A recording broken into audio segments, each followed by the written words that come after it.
Magician's Niece presents Sinisterhood by Helena Marie Chandler. Music by Adrian Romero. Chapter 15. The Dodo.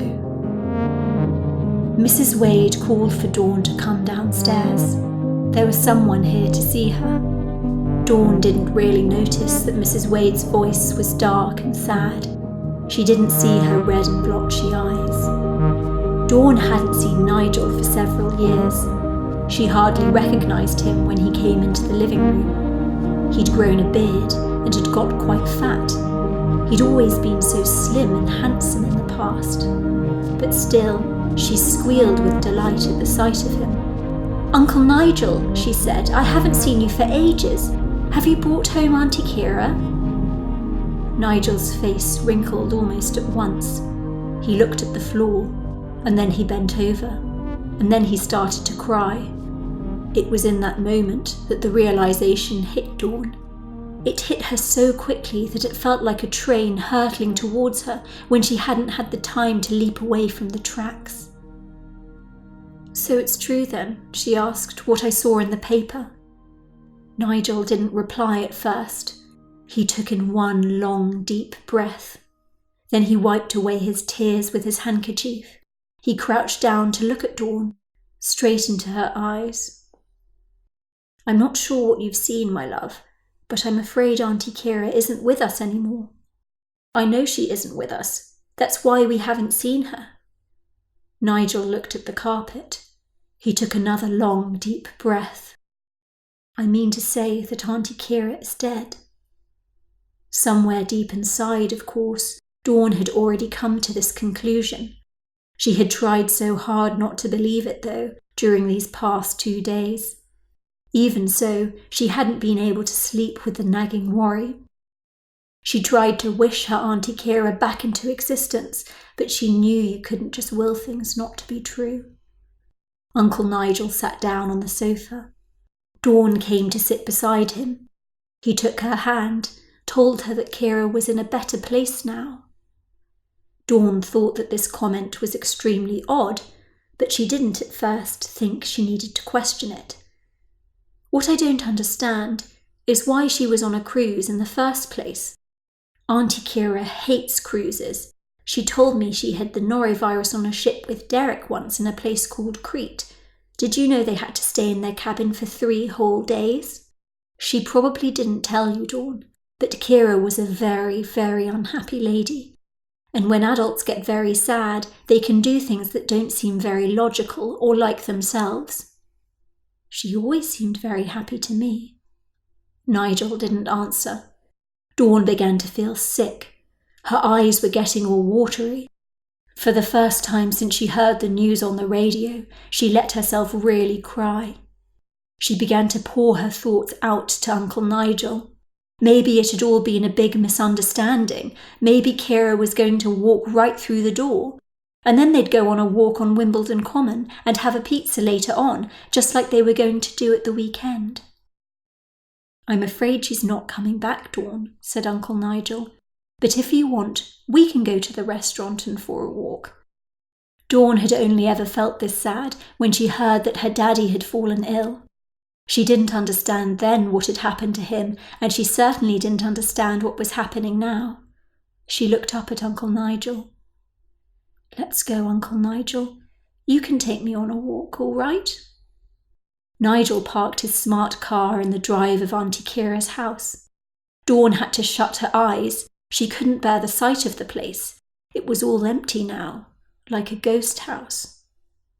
"Who's going to live here now, Uncle Nigel?" asked Dawn as they left the car. "I don't know. I just hope that the bastard Derek and his kids don't manage to get their dirty mitts on it." Dawn didn't know what Uncle Nigel meant by dirty mitts, but she certainly didn't like Derek, and she certainly hoped that he would never live in the house. Dawn thought the best idea was to keep the place just as it was, in case Auntie Keira decided to come back home. They soon left for the common, walking side by side. Dawn took Nigel's hand and asked if she could ask him a question. "Uncle Nigel," she said, "what do you think of my mummy?" That's a very strange thing to ask. Dawn said that she'd been thinking of her mother quite a lot these past few days. Did he know that Auntie Keira had gone to visit her just before the cruise? I think that the cruise was a present from my mummy, she went on. Gosh, that's very generous, not how I remember her, the tight git. Dawn wondered what Nigel meant by tight git. She decided to tell him that she didn't think her mother was a normal person. Nobody's normal, Dawn. I'm not normal, and I'm afraid you're not normal either. But we're not bad people. I try not to be a bad person. Dr. Jones says it's very important to be as nice as you possibly can. Well, all I can say is she used to be my sister-in-law, and I'm glad she's not my sister-in-law anymore. I don't know. I haven't seen her in years. Perhaps she's changed. But she sent me away when I was just 4, and she sent my daddy away too. I don't think she likes us, and I don't think she likes Auntie Keira. Liked, Dawn, said Nigel softly. You do understand that Keira's not coming back. Dawn wished she hadn't heard those words. Dawn wished she could just imagine her Auntie Keira was still here. She felt hot tears welling up again in her red eyes. I'm sorry, dear. I know you two got on so well. Nigel had changed his tone. It sounded like he was trying to be a little bit more uplifting.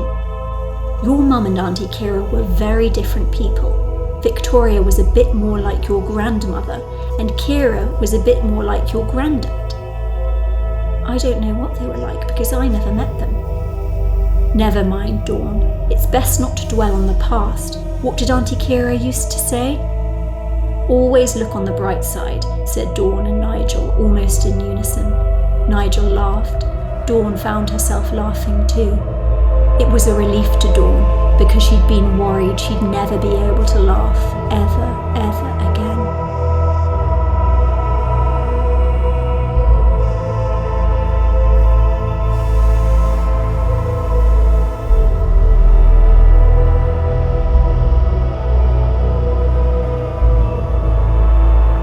Chapter 16. The J. Etta tried to dissuade Dawn from phoning up her mother again. Once more, Dawn had been unable to sleep. She'd come into Etta's bedroom in the middle of the night in tears. She'd been mulling over what had happened to Keira, she'd said, and she just couldn't seem to work it all out. Why was Dawn's mother in the paper, for example? Why did she send her sister on a cruise to die? Etta told Dawn that now enough was enough. She was sad to say that Keira was dead, but Dawn had to try to come to terms with it. The worst thing she could do was go about accusing her mother of something crazy like murder. Making the witch angry would be a really bad idea. Etta herself had had a long history of tricky situations with her parents. She knew her father was the only son left of her very important grandparents. He had been a very big disappointment because he'd drunk all his daddy's whiskey. She also knew that her own mother had never been considered part of their famous family. Apparently, she was from the wrong side of town, but Etta couldn't work out what that meant. Etta had spent the first years of her life with her grandparents. Her father had been sent far, far away. He was an embarrassment, apparently. He didn't know how to behave. Her grandmother would say that Daddy had chosen a wife just to irritate his parents. Etta often thought that if he hadn't, she wouldn't even be alive. Etta invited Dawn to come into her bed and sleep beside her. They would sleep side by side in the same bed for the next few weeks, because Dawn kept saying that she didn't want to be alone.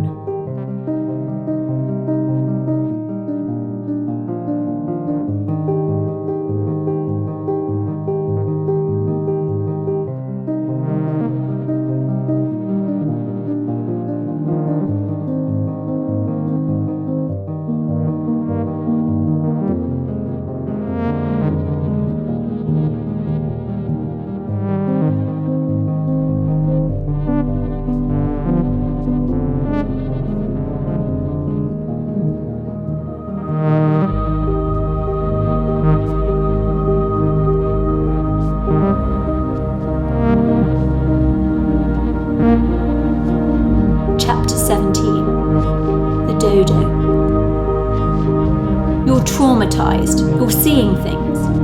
Dawn hadn't taken it as advice. She'd phoned up her mother first thing the next morning, and now she was really beginning to regret it. But it was your picture I saw in the paper, Mum. Other people can't tell the difference between you and Auntie Keira now, but I can. It might have been a rainy day when they took the photo. Poor light. I don't know why it looks like me. Maybe they made a mistake. But it's strange that so many things have happened all at once, and none of them nice. I don't know what you're talking about, Dawn. I have also been bereaved. I don't know what you're trying to insinuate, but my girl, I do not like it. Why did you put her on a cruise? Dawn, the woman committed suicide. End of story. I don't know what was going on inside her head. She took those secrets to the grave. She always looked happy to me. My God, she was trying to put on a brave face around you. She was trying not to hurt your feelings, because you are so very sensitive and difficult, you know, and it's tricky to judge how to handle you.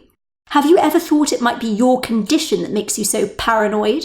Do you see Nigel or Dr. Jones or any of the other adults thinking anything strange is going on? But Dawn's feelings were hurt. But it wasn't by Auntie Keira for leaving her. It was by her mother for being such a witch.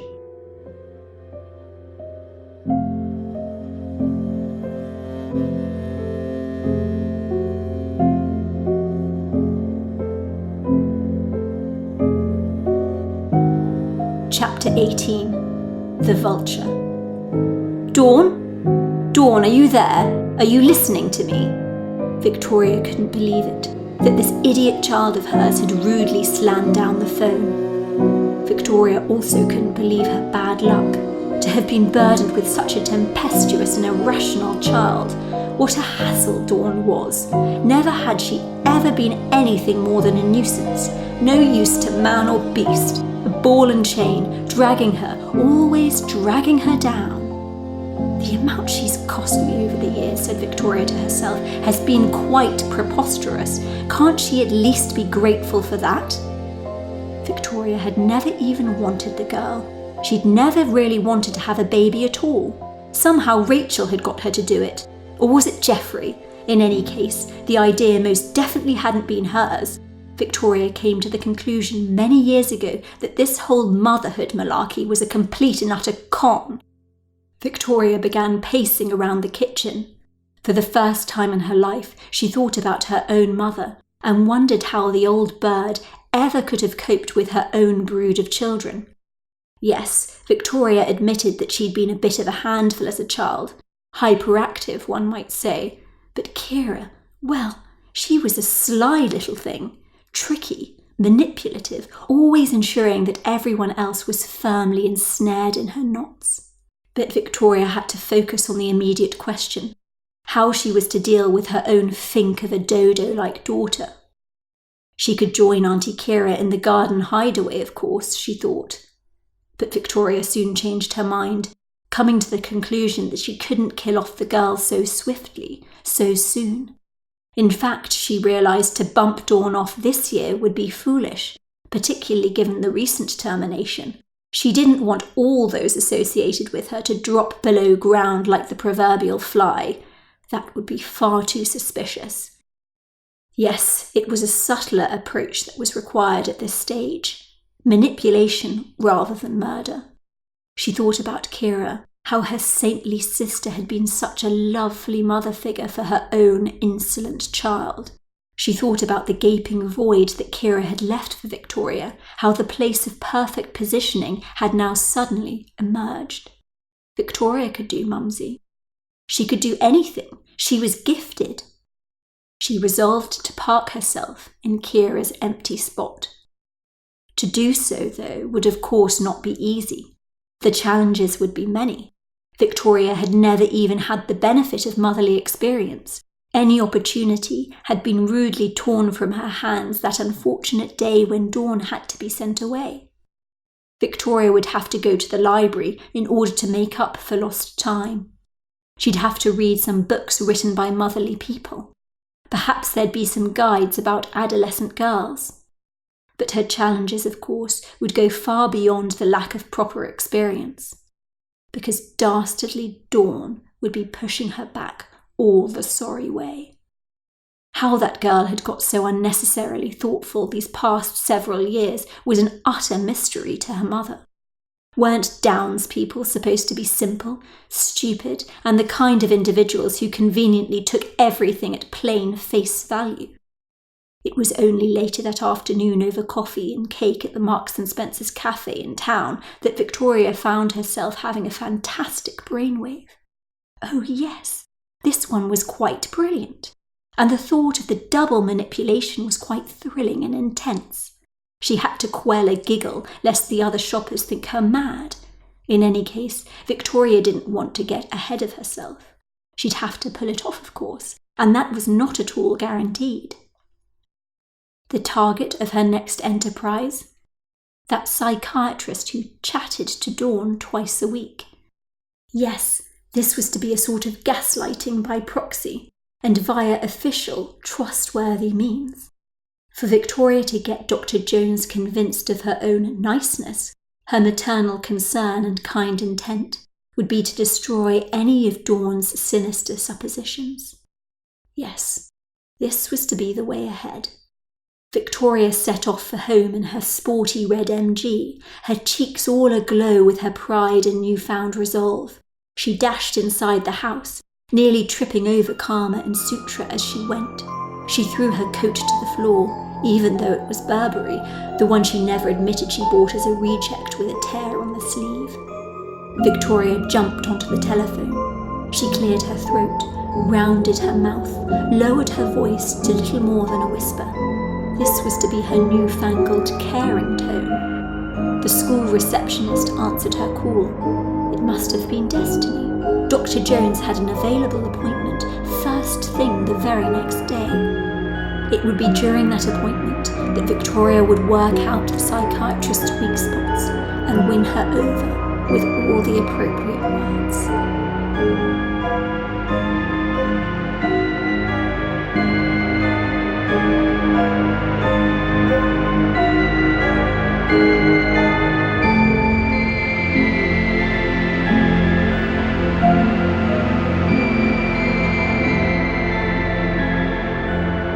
Chapter 19. The Owl. Sophia had 20 years' experience as a psychiatrist. She graduated from medical school in 1965 with a first-class degree, the only woman in her year to manage it. She'd also, earlier in her studies, taken a fourth year out to obtain a Master of the Arts in Feminist Theory. Her supplementary degree provided her with a lens through which to view life and a lens through which to lead it.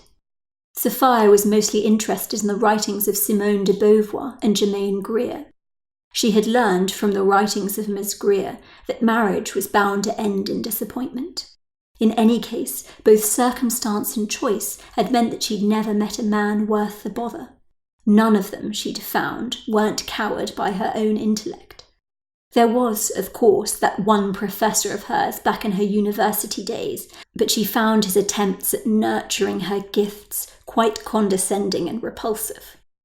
Furthermore, Sophia had never met a member of the male sex who agreed with her perspective on life.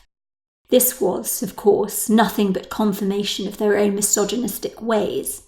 Indeed, the men she encountered professionally, medical men, were so convinced of the biological differences between males and females that Sophia would get frequently quite annoyed. It was obvious that these so-called scientific views were nothing but a means of confining women to a subordinate role. At university, Sophia had been accused by some of adopting apparently postmodern ideas, but Sophia had more than ample qualifications to prove the validity of her stance. Her perspective on the human mind was purely rational. In any case, she didn't go in for any of that European mumbo-jumbo, de Beauvoir and Irigaray aside. The fraudulent writing of the so-called psychoanalysts, for example, held absolutely no interest for her. Yes, Sophia was sure of her perspective on things. It gave her great confidence that she was acting for the good in this world. She dedicated her whole life to her work, no husband, no family, and she very much enjoyed it. Growing up, her sister had had Down syndrome. In those days, of course, the wisdom was to send them away to some ghastly institution. Her parents, though, forward-thinking liberals, had decided to keep Molly at home. Sophia had had a good relationship with her sister. They had a good relationship still.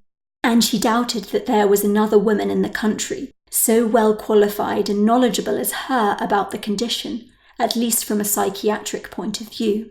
One of Sophia's principal gripes with the conventional assessment of the condition was that those who had it all had a very low IQ. Down's children couldn't think for themselves. They had a stale and bland imagination. In her own experience, however, some of her patients had an extraordinary insight into the mechanisms of the world. Some of them were hugely perceptive. What was lacking, however, Sophia found, was a proper ability to use logic or common sense, so essential in shaping and guiding what would otherwise be a brilliant gift, a boon of creativity. Sophia arrived that morning at work at 7 o'clock. She did so every morning, no children and husband wasting her time, no head lice or housework holding her back. She had no school uniforms to iron, no breakfast to make, no office lunch to prepare for an incapable spouse. Sophia was free, and that's how she liked it, utterly free to dedicate her life to her life's work. Sophia hung her black uniform mackintosh on the back of her office door. It was raining outside, and she was glad to get into the warmth and security of her office. She slumped down on her sofa, thumbing through her diary for the day, and she noticed that the secretary had penned in a phone call with a certain Mrs. V. Burton Swift at 9 a.m. Sophia realised straight off that this lady must be Dawn's mother, and she realised that she had never spoken to the woman before. It was poor Ms. Dunleavy with whom Sophia had always previously had dealings. Now that Dawn's guardian had gone, Sophia thought that perhaps her mother was planning to take up the reins. The phone call from Mrs. Burton Swift came in 10 minutes early. It was immediately clear to Sophia that this was a mother solely concerned about the welfare of her child. Ms. Dunleavy had always been such a loving woman, and Sophia was almost spooked by how similar the two women sounded on the phone, both of them so softly spoken, both of them gentle and kind. Mrs. Burton Swift spoke of her daughter's happiness and safety. She was worried about her, she said, very worried after the death of her aunt. They'd got on so well, you see, she said, and I just can't help but worry about my little Dawn now all alone. Sophia herself had never had a maternal instinct. She was caring, of course, and loved children, especially those in need, but she could hear that instinct in this woman's voice, and she took great pains to reassure her that everything possible was being done at the school. It struck Sophia just how hard it must have been for Mrs. Burton Swift to send her daughter away so young, even though it was all done for the best. She realised, too, that it must have been bittersweet to hand over guardianship to her sister, given the geographical distance between the family and the school. It was in consideration for these hardships that Sophia Jones agreed that the best way forward for mother and daughter was to provide Mrs. Burton Swift with a detailed report of Dawn's progress each week, and to arrange that the girls spend the October half-term holidays in Northern Ireland at the family home. Sophia found herself warming to this woman, a single lady like herself. But more than this, she had both a husband and a daughter in homes at opposite ends of the country. Yes, Sophia had strong beliefs about life, but she was also very considerate towards those who had made different choices than theirs, and she particularly found herself warming to those whom she felt were suffering. Sophia didn't mind it, therefore, when the conversation began to take a personal turn. Mrs. Burton Swift, no, Victoria, please, asked Sophia about her own life. Was she a Wimbledon resident? Did she enjoy her job? Was she a family woman with her own husband, her own child? Oh no, not me, Sophia replied. I don't go in for such things. You're a lesbian? Sophia was shocked by this blunt question, but she laughed it off. It wasn't the first time she'd been asked, and she didn't doubt it would be the last. In any case, she was impressed by the sense of humour and resilience that this woman still had in the face of all her terrible losses. She decided to play along. No, not at all, she said. I'm married to the job. I quite understand, said Victoria. A good man is hard to find. Most of them aren't worth the bother. Well, I have certain views of life, replied Sophia breezily, and most men don't seem to think I should have them. Sophia did feel a small pang of anxiety that she'd been too open, that she'd overshared in this professional setting. But her main concern was that Victoria, Mrs. Burton Swift, was put at ease, that she felt heard and understood, that she felt Sophia could be trusted with the care of her own and only daughter. If that meant making herself a little bit vulnerable to a woman whom she'd never met, so be it. In any case, Victoria was a nice woman, it was obvious, and her main concern was the welfare of her precious daughter, Dawn.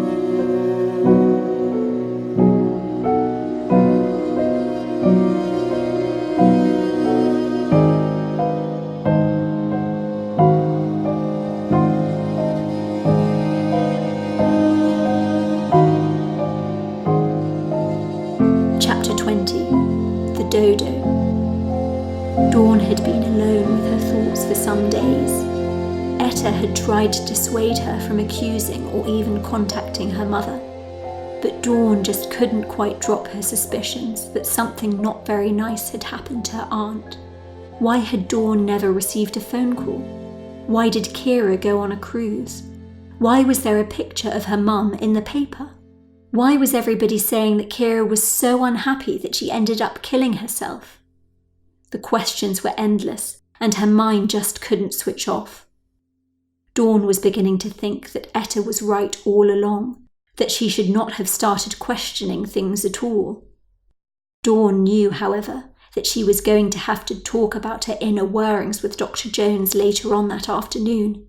Dawn made a list of all the things she was worried about, and she put it in her pocket, just in case she forgot anything during their talk later on.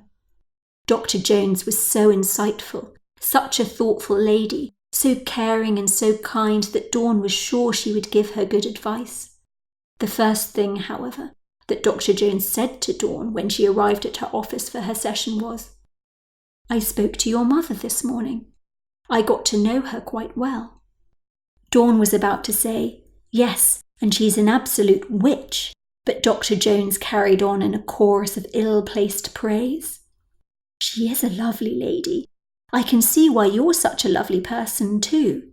She really is concerned about you, Dawn. You're lucky to have such a loving person to replace your Auntie Keira." Dawn was too confused to react at first. She began to find herself speechless. How could someone so thoughtful, so good at looking inside other people's brains, be so wrong about her mummy? Dawn fingered the list she'd made in her pocket. She began to screw it up into a ball, began to think it was for the best if she didn't take it out. And she wondered about what she was going to say to Dr. Jones. She was sure now that the lady wouldn't listen to her. She sounded so very convinced. Dr. Jones started asking Dawn some silly questions about how she felt and what she'd been up to during the week. Dawn made simple replies. She was distracted. Perhaps she was wrong about her mother all along. Perhaps her mother had always been nice, and she just hadn't seen it. For a dreaded second, she thought that Keira was the one who'd got it wrong. Maybe the sisters had been enemies, and it had been Auntie Keira who might have poisoned Dawn's mind against her own mother. Dawn kept trying to focus on Dr. Jones's questions, and she kept racking her brains as to any time that Keira had been nasty about her mum. But she found that she couldn't even remember a single example. Dawn decided she would tell Dr. Jones about her thoughts, but she wouldn't make the identity of the person she was talking about very clear. And so, as Dr. Jones was harping on about being allowed to cry and why some people who seem happy end up not being able to cope with life anymore, Dawn interrupted the psychiatrist. "Dr. Jones," she said, "can I ask you a question?" "Of course, my dear, fire away." "How evil do you have to be to murder another person?" It depends on what you mean by murder, Dawn. If it's in cold blood or if it's an accident. Anyway, don't you think it's a bit of a strange question to ask? I just wanted to know if you have to be a really evil person to do it, or if somebody who seems like a normal person could end up doing it too. Well, some people do think that anybody is capable of anything given the right circumstances, but I tend to think that some people are fundamentally good and some are fundamentally bad. Are women more evil than men? Most certainly not, Dawn. Men have exerted a great deal of evil and damage on our world over the years, but that doesn't make them any more evil than women. They've just had more opportunity so far. Dawn was getting frustrated. She didn't mean physical violence, she meant sly violence, nastiness. Dawn thought that she mustn't have been explaining herself very well. Dr. Jones asked Dawn if she was worried that she was going to get murdered. She said it was a silly thing to worry about because it just wasn't possible at all. Just because your aunt isn't here to protect you, Dawn, doesn't mean you're not safe at school anymore. Dawn twisted her lips as she thought of a reply. She didn't know how to put this. I don't think I'm going to be murdered, Dr. Jones, she said. I just think someone might have murdered my aunt.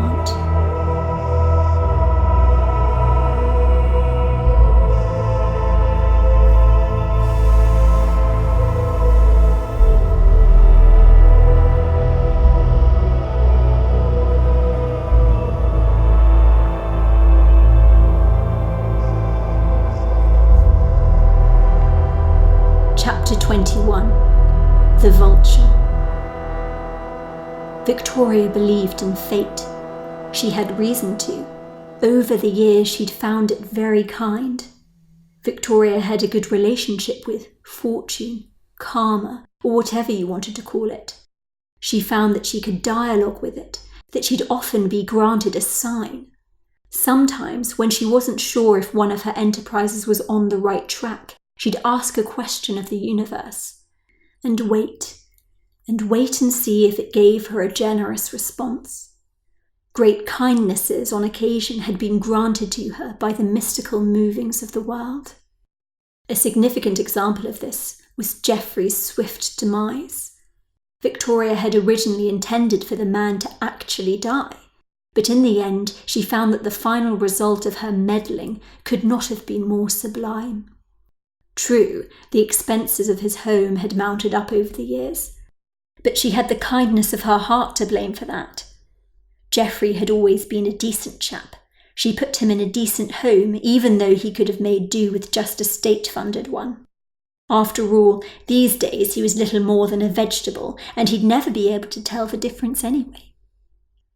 Fate had also given Victoria a certain number of opportunities in terms of her latest project. The Great Main Sewage Lie, for example. The fact that Keira had taken on Victoria's plainer looks and plumpness. But there had already been, this time around, a few mistakes and hiccups. When she dealt with Geoffrey, nothing and no one had got in her way. Victoria was beginning to think that fate may have been kind to her that first time around because there had been no money or financial reward involved. The troubles had curtailed Geoffrey's businesses during his final competent years, and so Victoria knew that, even in his demise, he would not be the deep font of fortune for which she had in her younger years so fervently hoped. Victoria's motivation for that first, attempted termination was simply that Geoffrey was beginning to bore her. He'd become a mope, so downbeat, disappointed with missed opportunities. She'd resolved to show her husband what true suffering really was. The silver lining, of course, in the failed attempt had been the unexpected award by the company's board of directors of quite a decent pension. Victoria had pulled off the act of the nearly bereaved widow so well. The only problem with this extra money was that she'd got the taste for 6 holidays a year, not 2. And indeed, the pot was now dwindling, and she was living well beyond her means. Victoria had had a brief stint as a nurse in her early 20s, not long enough to incur any of the pitfalls of the serious world of work, stress-related wrinkles, hair loss and weight gain. but enough to garner a basic understanding of human anatomy and the workings of life-saving medication. She knew that, given the stresses of Jeffrey's business failings, it wasn't unlikely that the man suffer a heart attack or a stroke. What's more, his family had a history of high blood pressure and cholesterol. Victoria was one to always think outside the box. Murderers often killed their victims by introducing a poisonous substance. But what if she did the reverse of this and took a substance away? This would not be a murder, but a shadow of a murder. How could one work out that a life-saving medication had been removed and that a placebo had been given in its place? The non-violence of this method did, of course, have a downside. It wasn't foolproof, necessarily terminal, or even quick. She'd have to supplement her scheme, first with extra salt in the dishwasher and nightshade that she grew in the garden, added to soups and Jeffrey's nightly gin. In retrospect, Victoria realised that Jeffrey's survival was the best result for which she could ever have asked. No post-mortem will ever be done when he finally kicks the bucket. Originally, she had trusted to luck and the fact that so many overworked men in their 50s keeled over with heart attacks, aneurysms and the like, rarely meriting any further investigation, useful information she'd gleaned during her nursing days. The whole enterprise, therefore, a murder in reverse, had taken much patience on her part. Victoria had found pain relief tablets that were indistinguishable in appearance from Jeffrey's prescription blood thinners. She simply threw those in the bin.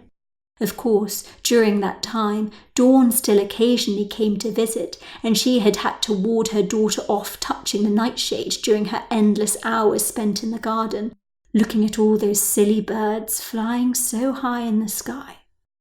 Victoria had had to tell her daughter that the poisonous plant was what killed all the dodos, what made them go extinct. If Dawn even dared to touch them, she'd said, she'd certainly go that way too.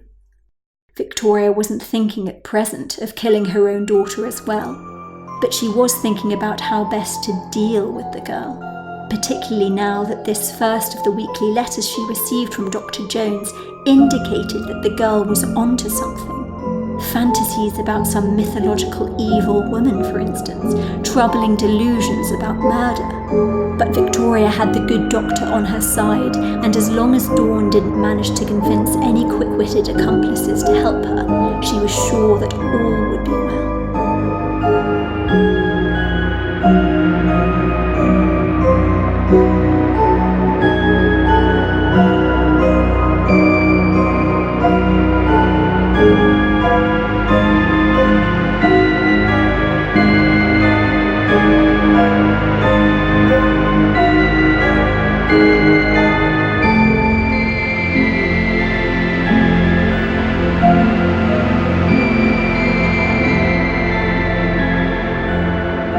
Chapter 22.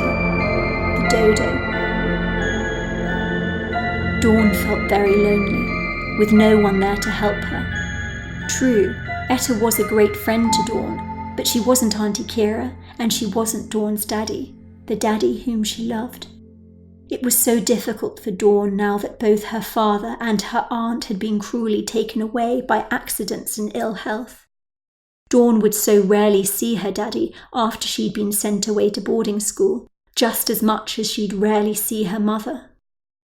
Dawn had only gone home to Helen's Bay 3 or 4 times in about 13 years.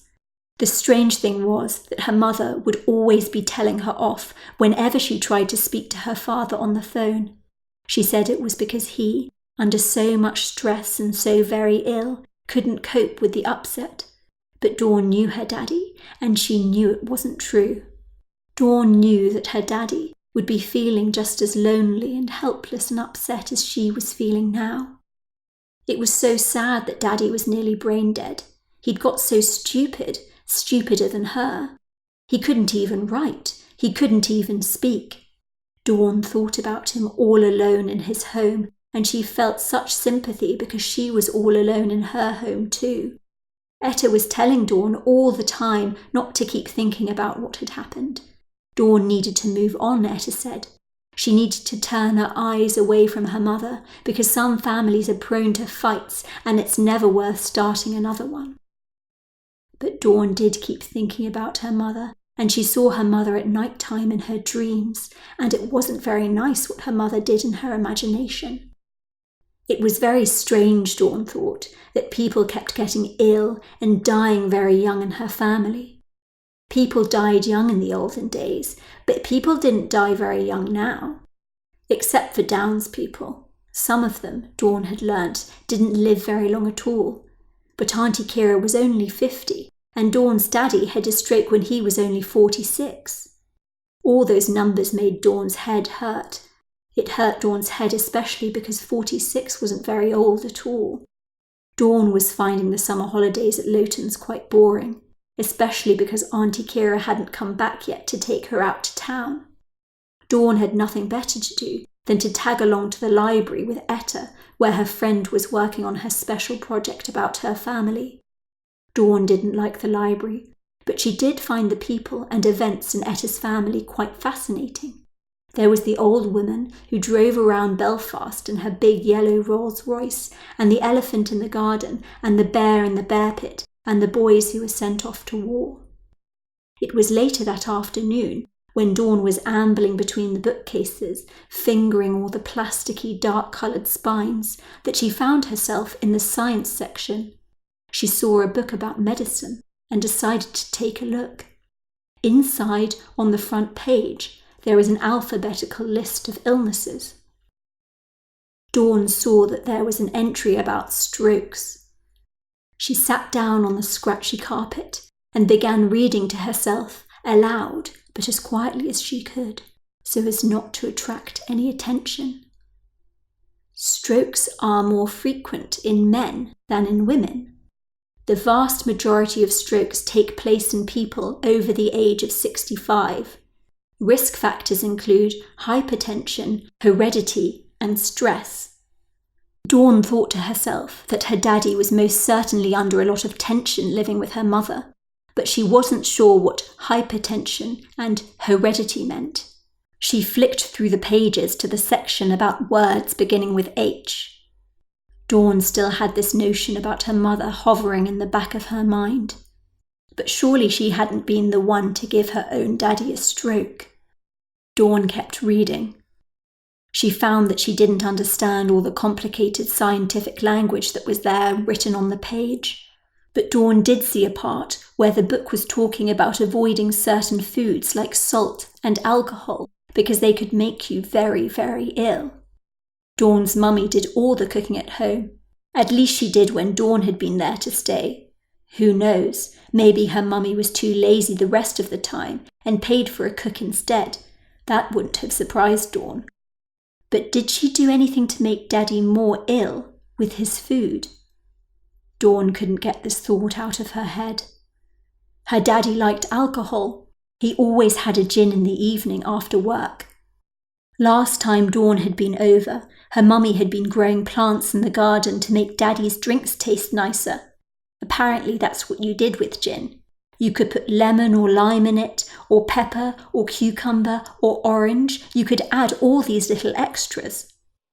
Once, when Dawn was in the garden, looking at the jays and the goldcrests and the grey wagtails, she spotted a new plant that her mummy had put in the flower bed.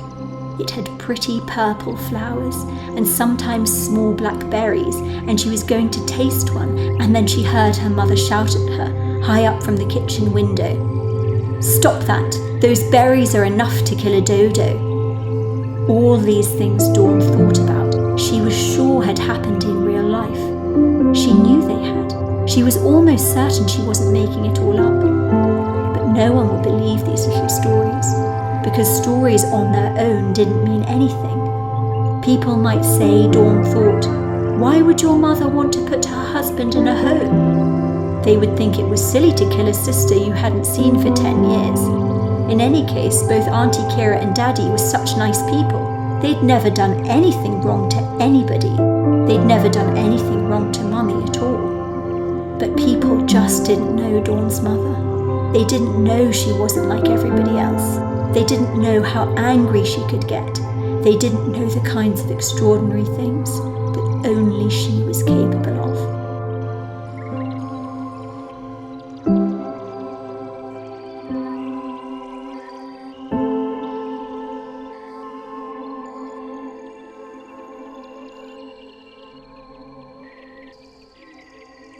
Chapter 23. The Sparrowhawk. There was one thought that haunted Geoffrey the darkest, a sombre spectre that hovered in his muddled mind, obscuring almost all else. It was the greatest error of his life, marrying the wrong sister. Geoffrey called it an error because it had been just that. It hadn't been a choice. The marriage had been hastily arranged, a situation he was unhappy with, a situation thrust upon him, quite literally in this case. In those days, the early 60s, men were expected to do the right thing if a woman's honour was at stake. The irony was, of course, that he felt, at the time, that the only honour in question was his own. The whole circumstance had taken him by such surprise that he wasn't even sure what really happened. It took him many years of reflection to realise that it was Victoria who had jumped on him. It was only in recent times, as he sat in his wheelchair with nothing else to do but sift slowly through the sludge and shadows of his mind, that Geoffrey had come to think that it wasn't unfathomable that the tiny little girl had, in fact, orchestrated the whole thing, and from the very start. Geoffrey had been seeing Keira for several months already. It's easy to say it in retrospect, but he thought that they were very much in love. In the beginning, he couldn't say that he knew very much about Victoria. He didn't even meet the girl until much later on. Any mention by Keira of her sister had been made in derogatory terms. Vesuvius was her nickname, he was told, like a volcano that would sporadically erupt. Keira told him of her physical strength, her rages and conviction.